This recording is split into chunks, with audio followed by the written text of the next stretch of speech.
Bonsoir. Les informations.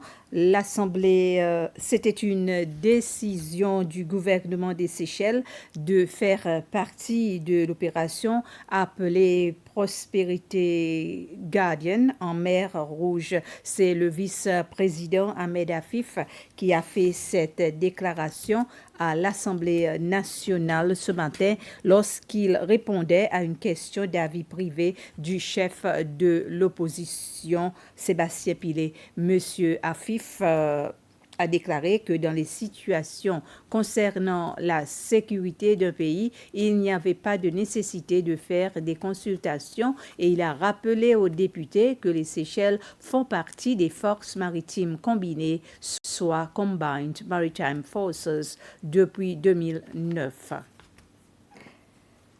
Les Seychelles et les Émirats arabes unis devraient concevoir les futurs programmes de leadership exécutif, des programmes visant à améliorer les compétences en leadership auxquels 27 secrétaires principaux et directeurs généraux ont participé à la fin de l'année dernière.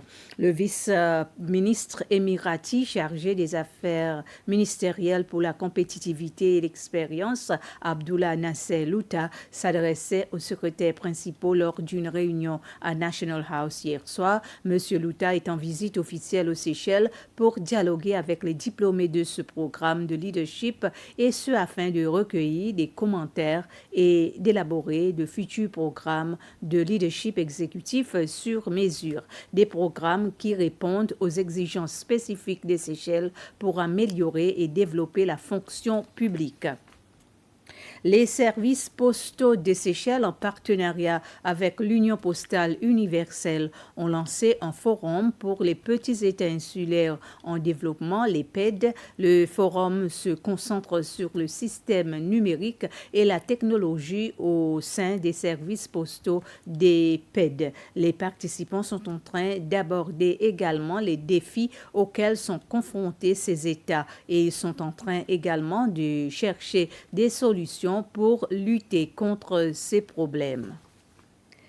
Des artistes venus de plusieurs îles de l'océan Indien ont commencé à rencontrer leurs collègues artistes des Seychelles. Cette rencontre s'inscrit dans le cadre d'un programme de 3 jours visant à discuter et à en apprendre davantage sur la culture créole dans la région. Le coup d'envoi de cette rencontre a été donné au Centre international des conférences à Victoria.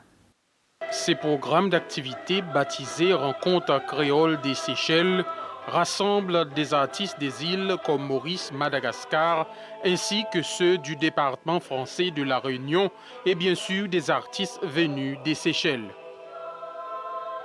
Des secrétaires principaux, des directeurs généraux, ainsi que des membres des médias du pays de l'océan Indien figuraient parmi les invités à cette réunion de 3 jours.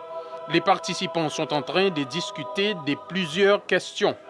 Des questions telles que l'exploration de la langue créole, la beauté et la fragilité de cette langue ainsi que son identité, l'histoire de cette langue, entre autres questions. Dans son discours pour lancer officiellement les rencontres créoles des Seychelles, le secrétaire général à la culture, au patrimoine et aux arts, David André, a exhorté les participants à la réunion à saisir l'opportunité pour produire des résultats qui enverraient des messages forts et positifs au monde.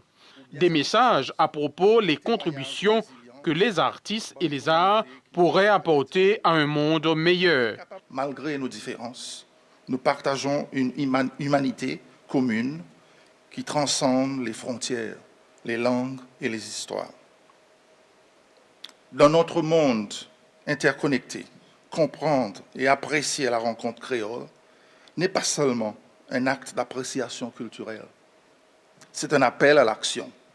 Cela nous met au défi d'abattre les barrières, de combler les fossés et de favoriser un sentiment d'unité qui dépasse les différences superficielles qui nous divisent trop souvent.